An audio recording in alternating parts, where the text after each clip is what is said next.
ส่งท้ายปีเก่ากันนะคะคืนนี้เป็นมือสุดท้ายของปี 2025กับสิโบกมือลานะคะก็ขอบคุณทุกสิ่งที่ผ่านมาเนาะทุกคนค่ะวันนี้นะคะกับสิเฮ็ดกับเข่ามือสุดท้ายของปีฉลองเข่าดาวมาเล่นกับหนึ่งปูนะคะหวดหนึ่งปูนะคะนะแล้วก็บ่มีอย่างหลายค่ะแล้วก็เฮ็ดขนมจีนนี่คืออยากกินแกงเขียวหวานนะคะเคยมีนะแล้วก็จังใดก็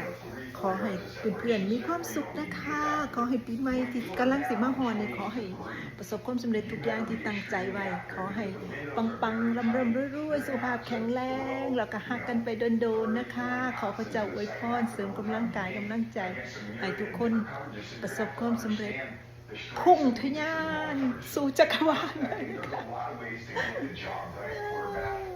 แฮปปี้นิวเยียร์นะคะ